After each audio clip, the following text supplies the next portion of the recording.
The building is currently under reconstruction. What natural disaster occurred?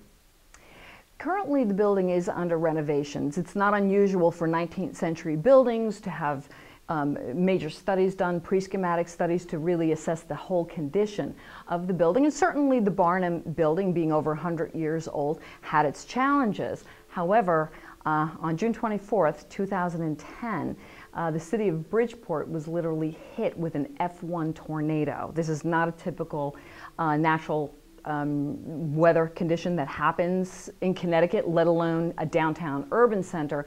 But the way the building is positioned on Main Street, the tornado hit full force. The impact of the tornado hit the decorative sides of the building. And the Main Street windows just completely shattered, and the glass all went into the building. But what people don't know, the building survived, which is amazing. So, you know, certainly a tribute to architecture and engineering of the 19th century, but the massive, beautiful dome did shift. The wind force was strong enough to push and distort the dome. Because a tornado was negative pressure, the east wall failed. The bricks were literally hanging out.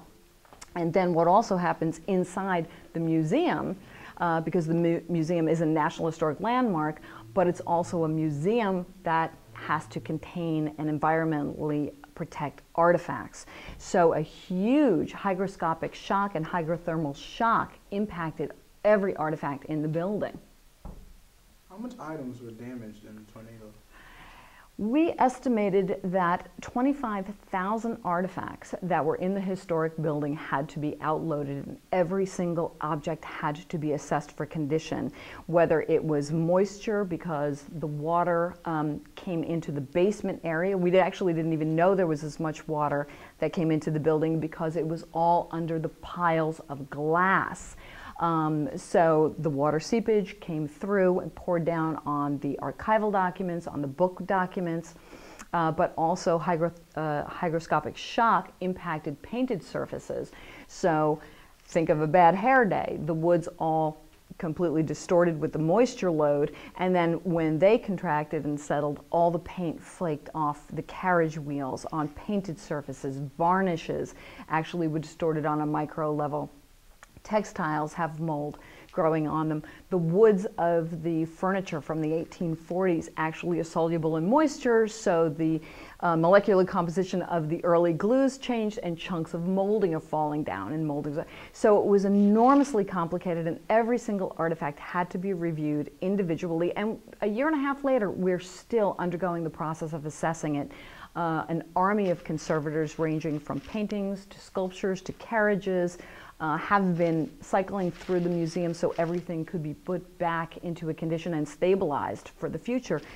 The collection is certainly for us now, but our job as museum professionals have to ensure that the collection is going to be there for grandchildren and the grandchildren of the grandchildren. And without taking control of the conservation detail and these very, very precise scientific studies, these things would decompose and continue to decompose in the condition they were in.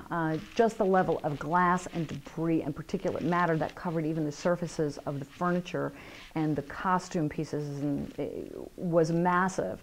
So conservation teams from the University of Delaware came so proper vacuuming and cleaning could take place, because it's not a job where just ordinary cleaning services could come in and just brush things off. It really is in another realm of care and conservation and record keeping and recording. So all of that has to be documented, and all that metadata has to be captured as well. Yes, you hear a lot.